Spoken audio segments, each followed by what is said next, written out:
Hello everyone, welcome back to the channel. कैसे हो आप सब। आज हम करेंगे अपना सिविक्स का चैप्टर पॉलिटिकल पार्टी। बहुत आसान सा चैप्टर है, एक ही लेक्चर में कंप्लीट हो जाएगा। सो बिना किसी देरी के स्टार्ट करते हैं अपना चैप्टर।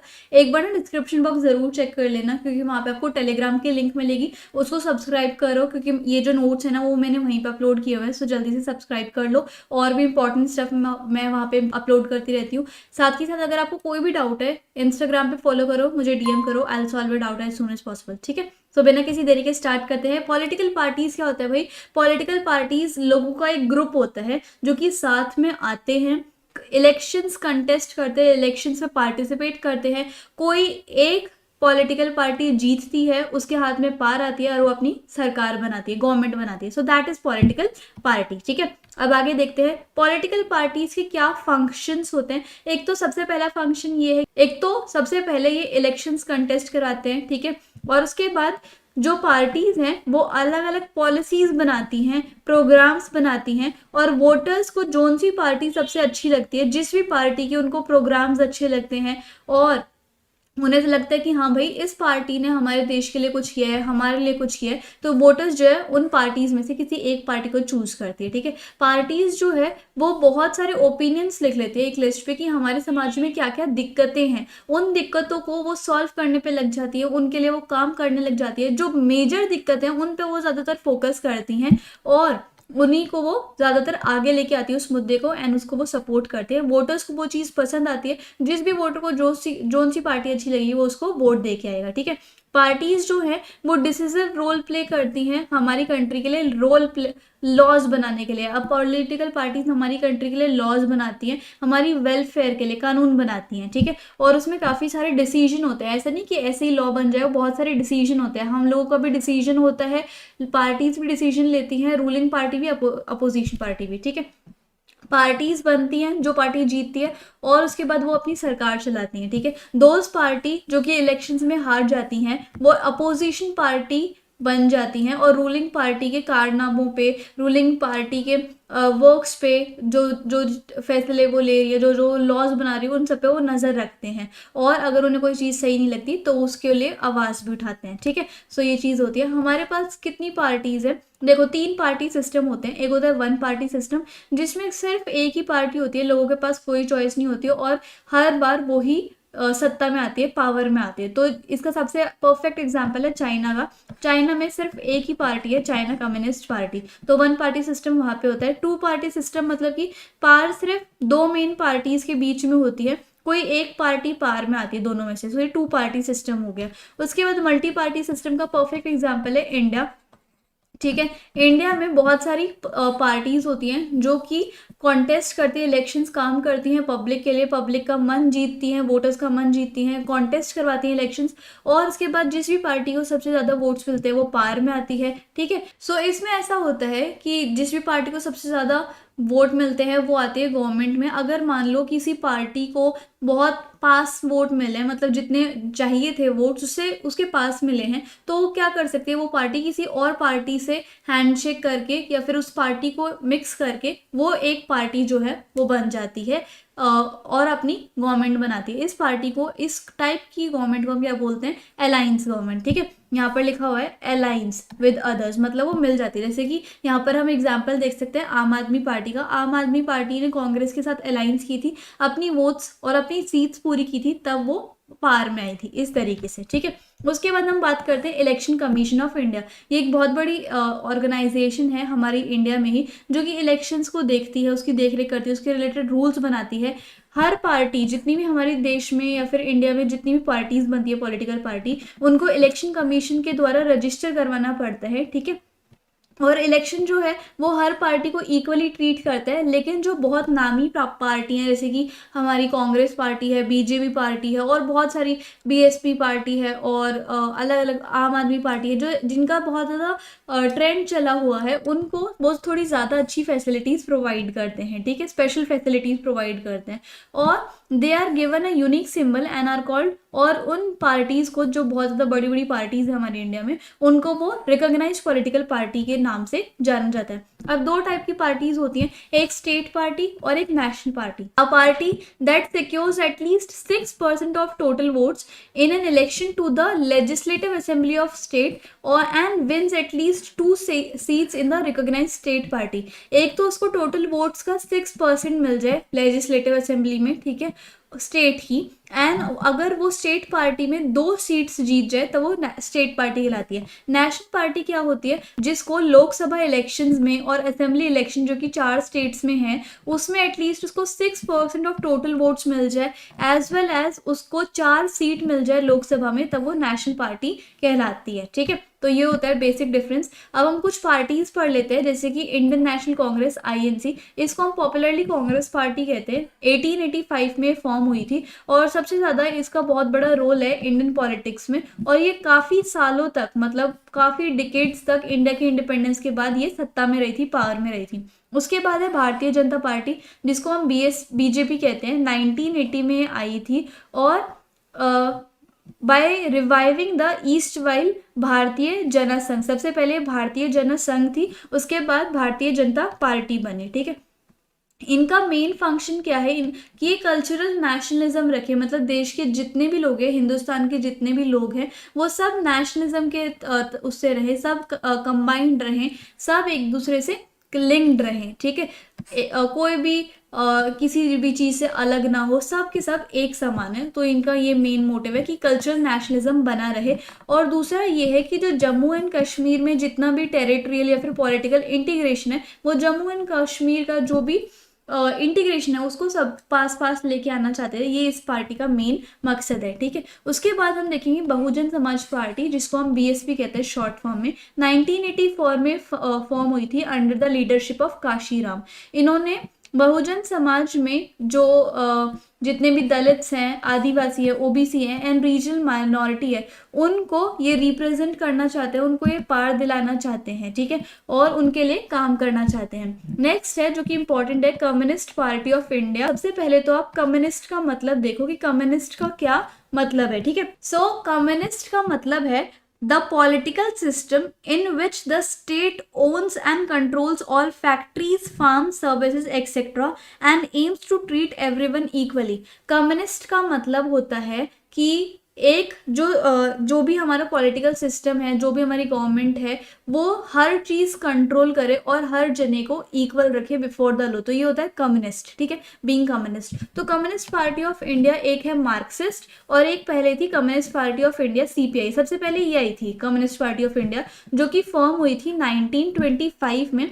और ये वाली जो CPI पार्टी थी, ये बिलीव्स करती थी मार्क्सिज्म एंड लेनिनिज्म की आइडियोलॉजी को। मार्क्सिस्ट यानी कि कार्ल मार्क्स की आइडियोलॉजी को, और लेनिनिज्म यानी कि व्लादिमीर लेनिन, ये दोनों सोशलिस्ट थे। ठीक है, और ये दोनों की एक आइडियोलॉजी थी, एक थिंकिंग थी, किसकी, कम्युनिज्म की। ठीक है, कि हम जो है वो हर इंसान को इक्वली देखना चाहते हैं, कोई भी सुपीरियर नहीं है, कोई भी इन्फीरियर नहीं है। ठीक है, और ये बिलीव करती थी ये पार्टी CPI, एक तो कार्ल मार्क्स और व्लादिमीर लेनिन की आइडियोलॉजी को, साथ ही साथ सेक्युलरिज्म एंड डेमोक्रेसी को। डेमोक्रेसी का मतलब तो आपको पता है, जिसमें जो लोग बाग होते हैं वो अपना नेता खुद चुनते हैं, अपना लीडर खुद चुनते हैं। और सेक्युलरिज्म क्या होता है, जिसमें ये बोला जाए कि सरकार पर, शिक्षा पर और किसी भी चीज़ पर किसी भी रिलीजन का दबाव या फिर रिलीजन का इन्फ्लुएंस नहीं होना चाहिए। तो ये होता है सेक्युलरिज्म। ठीक है, उसके बाद कम्युनिस्ट पार्टी ऑफ इंडिया बनी, जिसके आगे मार्क्सिस्ट लग गया, मतलब CPI के बाद, और अब इसको बोलते हैं CPI-M मार्क्सिस्ट। ठीक है,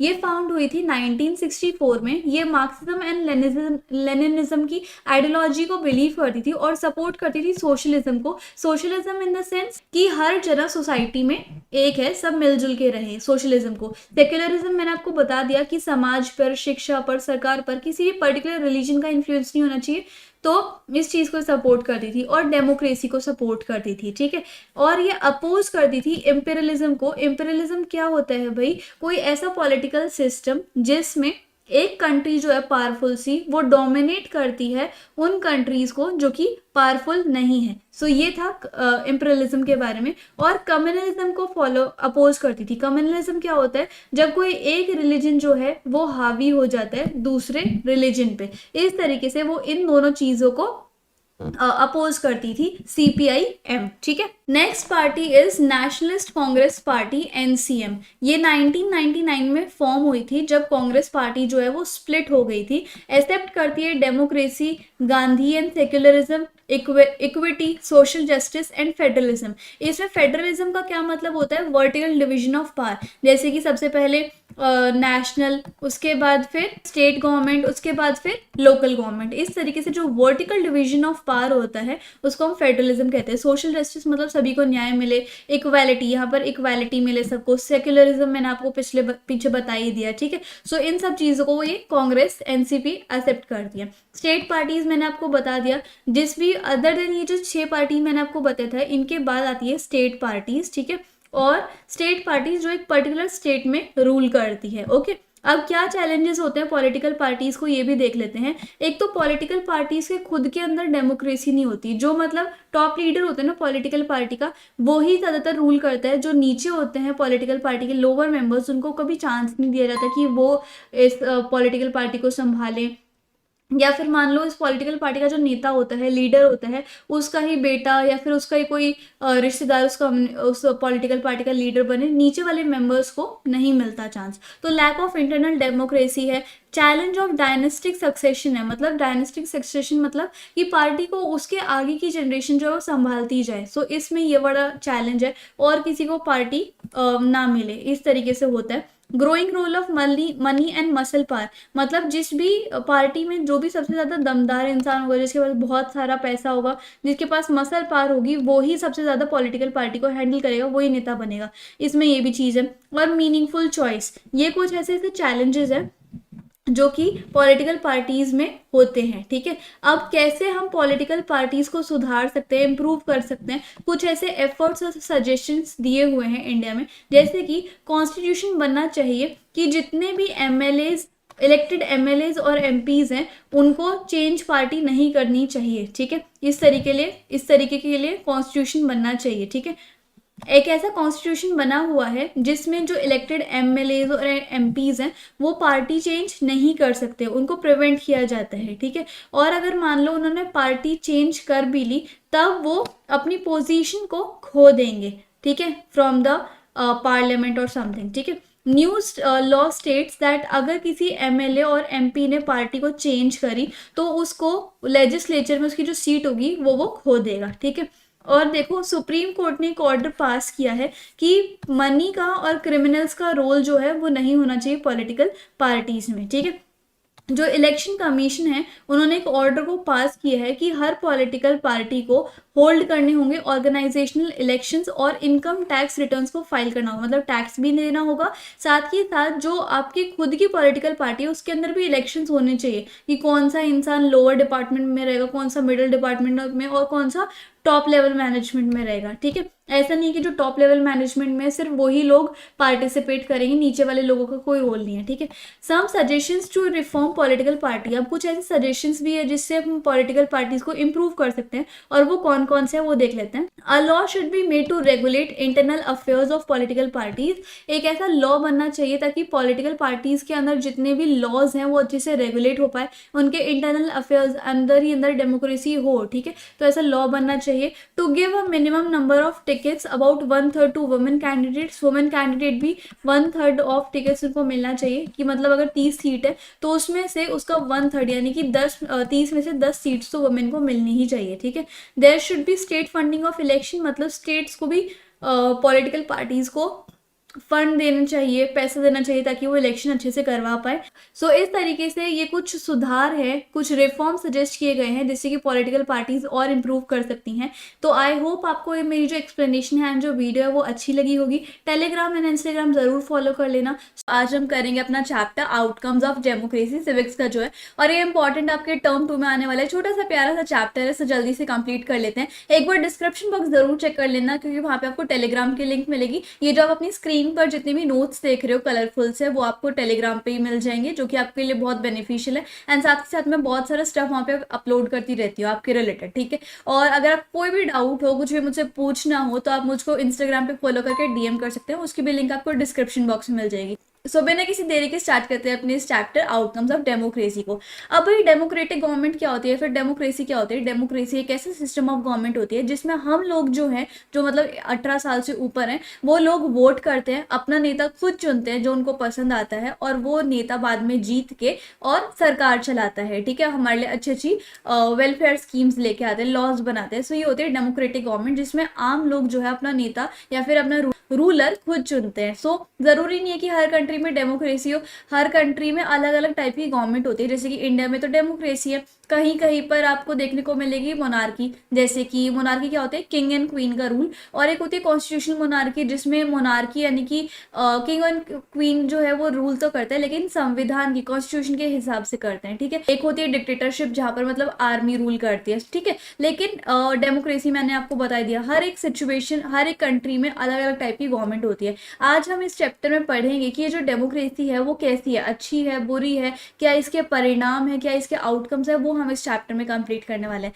सो बिना किसी देरी के स्टार्ट करते हैं। सो हम कैसे डेमोक्रेसी के परिणामों को देख सकते हैं, कैसे एक्सेस कर सकते हैं, वो हमें इसमें बताना है। डेमोक्रेसी एक बहुत ही ज़्यादा अच्छी टाइप की गवर्नमेंट है अगर हम उसको डिक्टेटरशिप या फिर किसी और टाइप की गवर्नमेंट के साथ कंपेयर करें। ऑब्वियसली डेमोक्रेसी में हमसे पूछा जाता है, लोगों को ज़्यादा प्रेफरेंस दी जाती है, लोगों के प्रेफरेंसेस को जाना जाता है कि भाई आप क्या चाहते हो, आप कौन सा नेता चुनना चाहते हो, आप कैसे लॉज चाहते हो। तो डेमोक्रेसी में लोगों को पूछा जाता है, उनकी डिग्निटी बढ़ाई जाती है। तो ये बेटर फॉर्म ऑफ गवर्नमेंट है than any other type of government. और हमें ऐसा क्यों लगता है कि डेमोक्रेसी बहुत अच्छी टाइप की गवर्नमेंट है, उसके कुछ रीजंस है। जैसे कि एक तो ये सभी सिटीजन्स को इक्वली ट्रीट करते, कि मतलब सभी इंसान जो है वो एक है, ठीक है, सभी इक्वल है, कोई भी इंफीरियर नहीं है, कोई भी सुपीरियर नहीं है, इस टाइप से, ठीक है। और ये जो है किसी भी इंसान की डिग्निटी को, इंडिविजुअल की डिग्निटी को एनहेंस करते हैं, किसी की लाइक सेल्फ रिस्पेक्ट ये बढ़ाते हैं डेमोक्रेटिक गवर्नमेंट, ठीक है। और ये डिसीजन मेकिंग की जो क्वालिटी है वो इम्प्रूव करते हैं। मतलब देखो अभी हमारे सरकार ने बहुत सारे किसानों के लिए लॉज बनाए थे, लेकिन किसानों को वो डिसीजन, वो लॉज अच्छे नहीं लगे, उसके बाद वो डिसीजन जो है वो चेंज हो गए, लॉज चेंज हो गए। तो ये बहुत ज़्यादा इंप्रूव करते हैं डिसीजन मेकिंग की क्वालिटी में, ठीक है। ये जो है एक ऐसा मेथड प्रोवाइड करता है जिससे कि कॉन्फ्लिक्ट्स जो है वो रिजॉल्व हो जाए। मान लो दो दलों में, दो इंडिविजुअल में, दो पार्टीज में कोई भी झगड़ा हो गया, कोई भी मनमुटाव हो गया, तो उसको ये ऐसा सिस्टम है कि वो सुलझवा देंगे झगड़े को, ठीक है।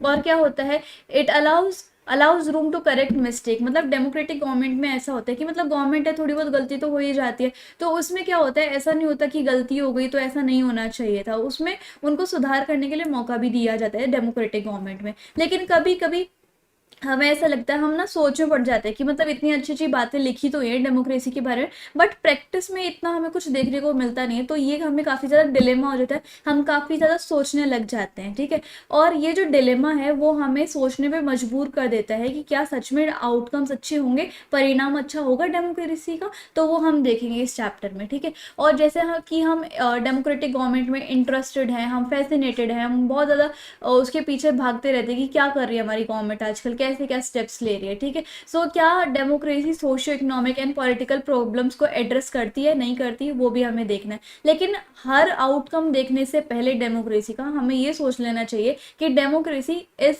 Just a type of government, ये सिर्फ एक टाइप की गवर्नमेंट है, और हमें इतनी ज़्यादा एक्सपेक्टेशन नहीं रखनी चाहिए। और जैसे मान लो कोई भी चीज़ है, लाइक आप लगा लो कोई भी हीरा है, कोई भी प्रीशियस चीज़ है, गोल्ड है, सिल्वर है, हर एक चीज़ के चाहे वो कितनी अच्छी है, कोई ना कोई फॉल्ट तो निकल ही आता है। तो ऐसी गवर्नमेंट है, गवर्नमेंट में भी ऐसा नहीं है कि हर कोई पॉजिटिव इम्पैक्ट होगा, कुछ ना कुछ नेगेटिव भी होगा। सो इसी के हिसाब से हमें आउटकम्स ऑफ डेमोक्रेसी निकालने चाहिए, ठीक है। चलो अब आगे बढ़ते हैं।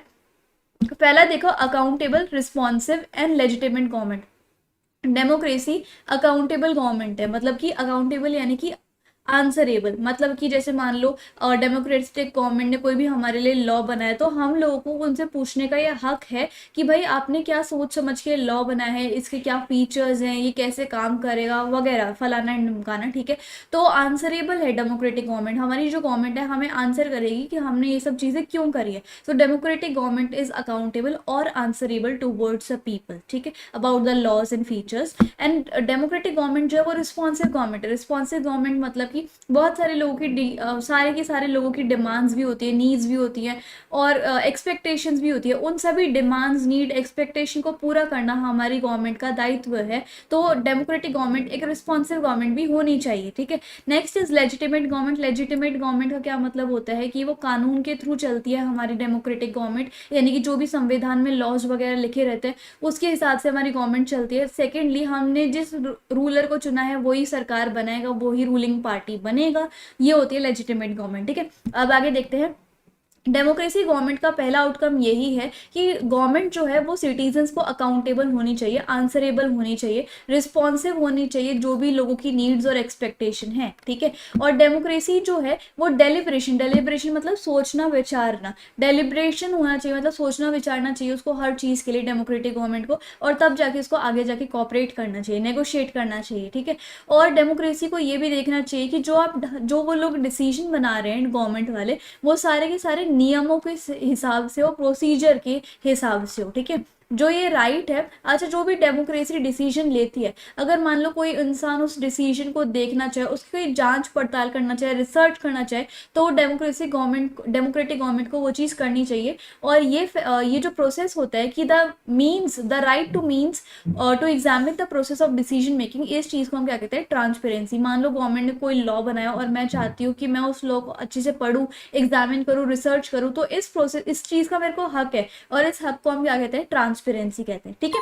इतना समझ में आया। डेमोक्रेटिक गवर्नमेंट जो है उसका काफ़ी अच्छा रोल नहीं है कि मतलब वो सिटीजन के साथ सारी इन्फॉर्मेशन शेयर कर दे, मतलब इतना कुछ हमसे शेयर नहीं करती है डेमोक्रेसी, तो उसका इतना अच्छा रिकॉर्ड नहीं है, ठीक है।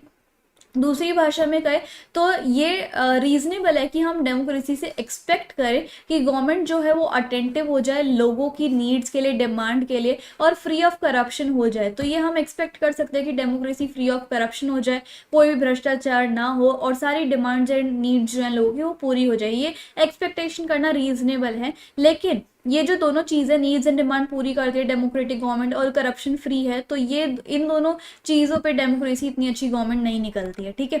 और ये एक चीज़ और है कि डेमोक्रेटिक गवर्नमेंट जो है वो बाकी अल्टरनेटिव से, मोनार्की, कॉन्स्टिट्यूशनल मोनार्की और डिक्टेटरशिप से अच्छी है, क्योंकि डेमोक्रेटिक गवर्नमेंट एक लेजिटिमेट गवर्नमेंट है, मतलब ये लॉज के हिसाब से चलती है, और जिस भी नेता को हम चुनते हैं वही सरकार बनाता है। जैसे कि लोग जैसे भी लोग जिस भी रिप्रेजेंटेटिव को चाहते हैं उसको वो इलेक्ट करते हैं, और वो ये बिलीव करते हैं कि डेमोक्रेसी जो है हमारी कंट्री के लिए सबसे ज़्यादा सूटेबल है और बेस्ट है, क्योंकि वो एक इंसान की डिग्निटी को बढ़ाती है, ठीक है। नेक्स्ट देखो, इकोनॉमिक ग्रोथ एंड डेवलपमेंट के मामले में क्या डेमोक्रेसी अच्छी रही? सो डेमोक्रेसी इस चीज़ में अच्छी नहीं रही, इकोनॉमिक डेवलपमेंट में और ग्रोथ में, क्योंकि लेकिन ये सिर्फ एक ऐसा तरीका नहीं है कि जिसके थ्रू हम डेमोक्रेसी को रिजेक्ट कर दें कि डेमोक्रेसी एक अच्छी गवर्नमेंट नहीं है। हालांकि वो इकोनॉमिक ग्रोथ एंड डेवलपमेंट इतना अच्छे से नहीं करवा पाती, बट इस बेसिस पे हम डेमोक्रेसी को रिजेक्ट नहीं कर पाते। अगर हम देखें कि कोई ऐसी कंट्री है जिसके अंदर डिक्टेटरशिप है, और कोई ऐसी कंट्री है जिसके अंदर डेमोक्रेसी है, तो उन दोनों के बीच में अगर हम इकोनॉमिक ग्रोथ को देखें तो कोई भी असर हमें देखने को नहीं मिलता। और हमें ये नहीं कह सकते कि डेमोक्रेसी हमें गारंटी करती है इकोनॉमिक डेवलपमेंट के लिए, ऐसा कुछ होता नहीं डेमोक्रेटिक गवर्नमेंट में कि वो गारंटी करती है कि हम देश की बढ़ोतरी करवाएंगे ही करवाएंगे। दे डजंट गारंटी दिस, ठीक है। लेकिन हम डेमोक्रेसी से एक्सपेक्ट कर सकते हैं, बिल्कुल एक्सपेक्ट कर सकते हैं कि वो इस चीज़ के लिए डिक्टेटरशिप से पीछे ना हटे, ठीक है। उसको कुछ ना कुछ करना चाहिए इकोनॉमिक डेवलपमेंट एंड ग्रोथ के लिए, ठीक है। आगे देखते हैं, क्या डेमोक्रेसी इनइक्वालिटी और पॉवर्टी को रिड्यूस कर पाए, यह हमें देखना है। So perhaps more than development के बाद it is reasonable to expect, ये सही होगा कि अगर हम डेमोक्रेसी से एक्सपेक्ट करें कि वो इकोनॉमिक डिस्पैरिटीज़ को रिड्यूस करे, कम कर दे, बट वो इतना ज़्यादा कर नहीं पाई है वो reduce economic inequality and poverty को, क्योंकि जो रिच लोग हैं वो तो ज़्यादा रिच हुए जा रहे हैं, वो सारी फैसिलिटीज़ इंजॉय कर पा रहे हैं। जो मिडिल क्लास लोग हैं वो वहीं पे, उन्हें इतनी ज़्यादा अपॉर्चुनिटीज़ नहीं मिलती, और जो पुअर पीपल हैं वो और ज़्यादा पुअर हुए जा रहे हैं, या फिर वो उसी लेवल पे हैं। तो मतलब हमारी जो डेमोक्रेटिक गवर्नमेंट है ना तो इनइक्वालिटी रिड्यूस कर पा रही है, ना ही वो गरीबी रिड्यूस कर पा रही है। अब तो बहुत सारी ऐसी स्कीम्स हैं, बहुत सारी चीज़ें हो रही हैं, बट इन लार्जर टर्म्स वो इतना ज़्यादा नहीं कर पा रही है कंट्रीब्यूट, ठीक है। सो यहाँ पे देखो कुछ जो small numbers of ultra rich है वो ज़्यादा वेल्थ और इनकम ज़्यादा ही कमाए जा रहे हैं, और उनका जो टोटल शेयर है इनकम ऑफ द कंट्री में वो बहुत ज़्यादा बढ़ता जा रहा है, ठीक है। एक्चुअल लाइफ में डेमोक्रेसी जो है वो इतनी ज़्यादा सक्सेसफुल नहीं है इन रिड्यूसिंग सोशल और economic, in reducing economic inequalities, ठीक है। अगला देखो एकोमोडेशन ऑफ सोशल डाइवर्सिटी। इसका क्या मतलब होता है भाई, इसका ये मतलब है कि हमारे इंडिया में बहुत सारी सोशल डाइवर्सिटीज़ है, बहुत सारे कल्चर्स है, हिंदू मुस्लिम सिख ईसाई, बहुत सारी कम्युनिटीज़ हैं, बहुत सारे रिलीजियस हैं, हेरिटेज है, कल्चर है, सबके अलग अलग फेस्टिवल्स है, सबकी अलग अलग थिंकिंग है, सबके अलग अलग सोच है, सबका पहनावा अलग अलग है ना। तो बहुत सारी डाइवर्सिटी है, बहुत सारी वेराइटी है हमारी इंडिया में, है ना। सबके अलग अलग कल्चर्स है। तो डेमोक्रेसी से ही एक्सपेक्टेशन करा जा सकता है कि सारी सोशल लाइफ जितने भी हमारे इंडिया में एग्जिस्ट करते हैं वो सब प्यार से रहे, किसी के बीच में कोई भी मनमुटाव, कॉन्फ्लिक्ट, लड़ाई झगड़े ना हो, ठीक है। वो सभी के सभी सोशल डिफरेंसेस को अच्छे से हैंडल कर ले और कॉन्फ्लिक्ट्स को ना होने दे हमारी कंट्री में। दो कंडीशंस है जिसके थ्रू ये आउटकम अचीव हो सकता है। पहला तो ये है कि डेमोक्रेसी जो है वो मेजॉरिटी के ऑप्शन से रूल नहीं करनी चाहिए। मतलब मान लो अगर किसी नेता को बहुत एक पर्टिकुलर मेजॉरिटी ने जितवाया है तो ज़रूरी नहीं है कि वो नेता सिर्फ उसी मेजॉरिटी की बातें मानेगा, ऐसा नहीं होना चाहिए। जो नेता बनेगा, जो हमारा रूलर बनेगा इंडिया का, वो सभी लोगों की उनको बात माननी चाहिए, सभी के लिए काम करना चाहिए, ठीक है। इस तरीके से it is also necessary that rule by majority does not become rule by majority community in terms of religion, race और लिंग्विस्टिक ग्रुप। मान लो अगर किसी पर्टिकुलर रिलीजन ने हमारे किसी रूलर को बहुत ज़्यादा वोट दिया है, तो ऐसा नहीं कि वो जो रूलर है, वो जो पार्टी है, वो सिर्फ उसी रिलीजन की बातें मानेगी, उन्हीं के लिए कुछ स्कीम्स लेके आएगी, ऐसा नहीं होना चाहिए। सभी के लिए वो लेके आएंगे। इससे क्या होगा, जो अकोमोडेशन होगा सोशल डाइवर्सिटी के लिए वो पूरा हो पाएगा। Getting me? अब आगे देखो dignity and freedom of the citizens. Now democracy जो है वो सबसे सारी गवर्नमेंट से सुपीरियर है। क्यों? क्योंकि ये लोगों की डिग्निटी मतलब शान को बढ़ाती है, फ्रीडम को देती है हर इंडिविजुअल को। मतलब ऐसा नहीं है कि किसी को फ्रीडम नहीं मिलती है, हर इंसान को फ्रीडम मिलती है, वो जो चाहे वो कर सकता है, ठीक है। डेमोक्रेटिक गवर्नमेंट इसलिए सबसे ज़्यादा अच्छी गवर्नमेंट है देन किसी और गवर्नमेंट से। The passion for respect and freedom, अब हर एक इंसान को रिस्पेक्ट भी चाहिए सोसाइटी में, फ्रीडम भी चाहिए, और डेमोक्रेटिक गवर्नमेंट हमें वो प्रोवाइड करती है, इसलिए वो सबसे ज़्यादा सुपीरियर है। This has been achieved in various degrees in various democracy. अब हर देश में डेमोक्रेसी और हर एक देश में डेमोक्रेटिक गवर्नमेंट जो है वो हर इंसान को फ्रीडम, रिस्पेक्ट एंड बहुत सारी फैसिलिटीज़ प्रोवाइड करती है, ठीक है। बहुत सारी सोसाइटीज़ जो थी वर्ल्ड में पहले के टाइम में मेल डोमिनेटेड सोसाइटी थी, लेकिन बाद में वुमेन्स ने बहुत सारे स्ट्रगल्स किए, जैसे कि हम अपनी हिस्ट्री में पढ़ के आ चुके हैं, जिससे कि आज एक वुमेन को इक्वल ट्रीटमेंट और इक्वल रिस्पेक्ट मिलती है, और वो भी डेमोक्रेटिक सोसाइटी के लिए बहुत ज़्यादा इंपॉर्टेंट है। Male and female both are equal, man and women both are equal, ठीक है। डेमोक्रेसी जो है वो इंडिया में वो क्या करती है, जितने भी डिसएडवांटेज्ड एंड डिस्क्रिमिनेटेड क्लासेस हैं, डिस्क्रिमिनेटेड कास्टेस हैं बेसिकली, उनको क्लेम दिलवाने में, उनको इक्वल स्टेटस और इक्वल अपॉर्चुनिटी प्रोवाइड करने के लिए डेमोक्रेसी जो है वो सबसे ज़्यादा सुपीरियर मानी जाती है। वो लॉज, वेलफेयर फैसिलिटीज़ इन लोगों के लिए लेके आती रहती हैं, ठीक है, इन क्लासेस के लिए बेसिकली। और एक्सपेक्टेशंस जो है डेमोक्रेसी से, वो एक ऐसा फंक्शन है कि हम इस एक्सपेक्टेशन के आधार पे हमारी डेमोक्रेटिक गवर्नमेंट को जज कर सकते हैं, ठीक है, इस तरीके से।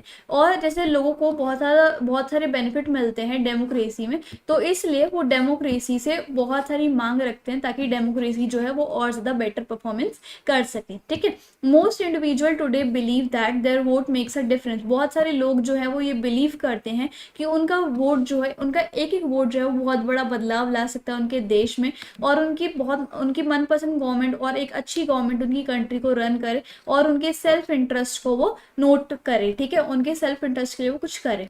तो इस तरीके से हमारा जो सारा चैप्टर है वो कंप्लीट होता है। छोटा सा प्यारा सा चैप्टर था, जल्दी से ही कंप्लीट हो गया। एंड आई होप आपको मेरी एक्सप्लेनेशन अच्छी लगी होगी। टेलीग्राम एंड इंस्टाग्राम को जरूर फॉलो कर लेना फॉर नोट्स एंड डाउट्स, ठीक है। And if you like the video and explanation then please like, share, comment and subscribe the channel. Thank you so much.